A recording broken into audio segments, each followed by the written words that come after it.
রাজধানীর দক্ষিণখানের কসাইবাড়ি প্রেমবাগান এলাকায় ব্যাটারি চালিত রিকশার ধাক্কায় মর্মান্তিকভাবে প্রাণ হারিয়েছে মিনহাজ নামের 12 বছরের এক কিশোর। শিশু মিনহাজের অকাল মৃত্যুতে এলাকা জুড়ে নেমে এসেছে শোকের ছায়া ও ক্ষোভের ঝড়।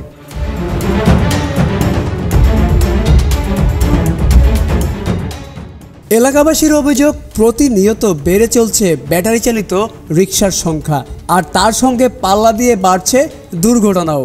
বিকেল থেকে রাত 10টা পর্যন্ত এই এলাকার রিকশাগুলোর গতি ও চলাচল হয়ে ওঠে ভয়াবহ রকমের বিশৃঙ্খল। ঘটনাটা বিস্তারিত আমাদের বলবেন, কিভাবে কি হয়েছে? এটা গত 29 তারিখ সকাল 11টা 35 আমার পাশের দোকানের একটা ছোটো ভাই, আমি সবসময় ওর সাথে কথা বলতাম সকালে, তো ও রাস্তা পার হচ্ছে, রাস্তা দেখেই পার হয়েছে। অপোজিটে একটা অটো রং সাইড থেকে আসে, তাকে আরেকটা অটোর সাথে সামনাসামনি স্পট ডেট করে ফেলছে। সম্পূর্ণ দোষ ছিল অটোওয়ালার। এবার আমার এখানে ক্যামেরাও আছে, আমি ক্যামেরা তো দেখছি, সম্পূর্ণ দোষ অটোওয়ালার বেপরোয়াভাবে চালায়। এখানে স্কুল আছে পাশে, এই পাশে স্কুল আছে, বাচ্চারা বিভিন্ন আপ ডাউন করে, কিন্তু অটোওয়ালার কোনো কন্ট্রোল নাই এখানে। এই এলাকায় তো দেখলাম যে প্রবেশ করার সময় প্রচুর অটোরিকশা, প্রচুর অটোরিকশা, একদম অনেক। এখানে মানুষ থেকে অটোরিকশার পরিমাণটা খুব বেশি। এর আগে কি এমন কোনো ঘটনা ঘটেছিল? এর আগে এখন করে না, অনেক আগে একটা ঘটনা ঘটছিল এরকম। স্কয়ার বিল্ডিং এর সামনে একটা বিল্ডিং এর ওখানে একটা মারা গেছে।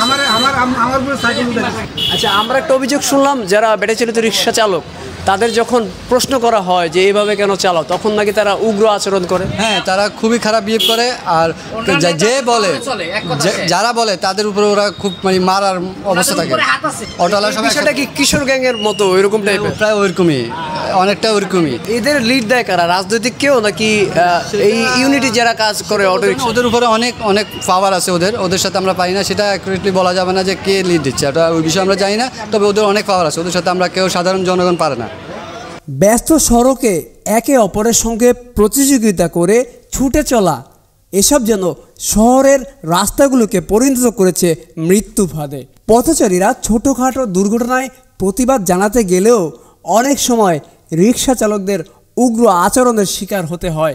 তাদের অভিযোগ, প্রশাসনের পক্ষ থেকে এসব নিয়ন্ত্রণের কার্যকর কোনো পদক্ষেপ নেওয়া হচ্ছে না। যারা রিক্সাগুলো চালাইতেছে তারা ঠিক মতো যদি চালায় তাহলে সমস্যা না। কিছু কিছু বখাটে আছে, সবাই তো দুর্ঘটনা করে না, দু একজন করে। কারা এই দু একজন? কারা? যারা এই ধরনের বখাটে, যারা কোনো কিছু মানে না, কারো কথা শুনে না, তারা এই ধরনের দুর্ঘটনাগুলো করাইছে। এরকম লোকগুলারে চিহ্নিত করা দরকার। একজনের জন্য তো সবাইরে দোষারোপ করা যাবে না, তাদের তো রিজিকের দরকার আছে, কর্মের দরকার আছে, কিন্তু একজনের জন্য তো আমরা সবাইরে বলতে পারি না যে খারাপ। তারপরে দেখেন এই যে ফুটপাতগুলা, এই প্রেমবাগান থেকে কসাইবাড়ি পর্যন্ত না হলে 50টা ভ্যানে কাঁচা তরকারি বেচতেছে। ওরা জায়গাটা দখল করতেছে না, ওই চাপা হইতেছে না, এর জন্য কি করে রাস্তা ডাবল করতে, অটোওয়ালারা রাস্তা ডাবল করতেছে। এখানে একটা ট্রাফিকের দরকার। এত বড় একটা স্কুল আছে, স্কুলের কর্তৃপক্ষের তো একটা দায়িত্ব থাকে যে আমার এত বড় প্রতিষ্ঠান আছে, আমি একটা দায়িত্ব নিয়ে নিজে একটা কিছু করি। এই যে কেসি মডেল স্কুলটা এত বড় একটা স্কুল, আমাদের এলাকার জন্য কিন্তু মোটামুটি এটা অনেক বড়, ছাত্র অনেক বেশি, সেই হিসাবে তো তাদেরও তো একটা দায়িত্ব আছে। মনে করেন যে আজকে একটা পাবলিকের ছেলে মারা গেছে, এমনি একটা স্কুলের ছাত্র তো মারা যাইতে পারতো, তখন এই দায়ভারটা কে নিত? তারা কি নিত? তাদেরকে একটা রেসপন্সিবিলিটি নাই? নিশ্চয়ই আছে, কিন্তু তারা এটা করে নাই। সেই জিনিসটা আপনাদের মাধ্যমে আমি দেশবাসীকে জানাইতে চাই, জানি সবাই এই জিনিসটা উদ্যোগ নিয়ে করে। আমরা প্রায় 20 বছর যাবৎ শুনতেছি আমাদের এই রাস্তাটা 100 ফিট প্রশস্ত, 100 ফিট। এই রাস্তাটা কমপক্ষে 100 থেকে 120 ফিট প্রশস্ত করে দেয়। এটা পূর্বাচল কানেক্টিভিটি আপনারা ম্যাপে আছে। এই হইহুল্লা দেখা পরে আমি বের হয়েছি, পরে দেখলাম যে এই অবস্থা। অটোতে 2 অটোর মাঝখানে আর কি চাপ দিয়ে মাথাটায় অনেকটা কেটে গেছে, পরে আপনার চোখের এদিকে অনেকটা মানে ফুলে গেছে, অনেক ব্লাডিং হয়েছে।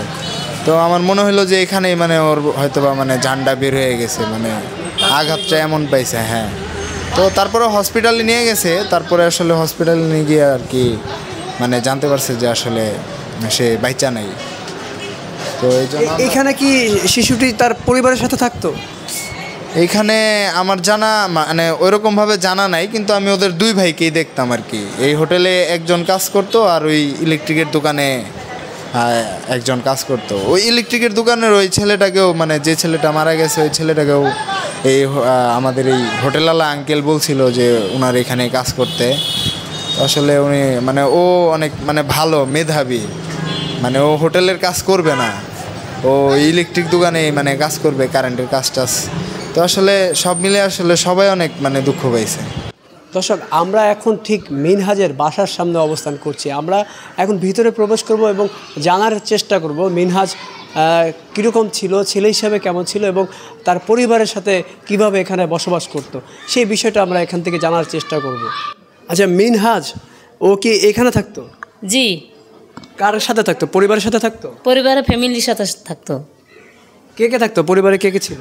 ও নানি ছিল, তারপরে মনে করেন যে ওর বাবা ছিল, মা ছিল। মা বাবা কাজে গেছিল, তারপরে মা এখানে অসুস্থ ছিল, মা বলতে পারে না। আর একটা ভাই তারপরে হোটেলে থাকে। এই পর্যন্তই। আর এখানে কালকে যখন সে মারা যায় তার পরবর্তী সময় তারা এখান থেকে কি বাড়িতে চলে গেছে? জি, এখান মারা যাওয়ার পরে আমরা খবর পাইছি, পরে পায়ে পরে মেডিকেলে তো নিয়ে গেছে, ওইখান থেকে পরে নিয়ে গেছে বাড়িতে। আচ্ছা মিনহাজ ছেলেটা কিরকম ছিল?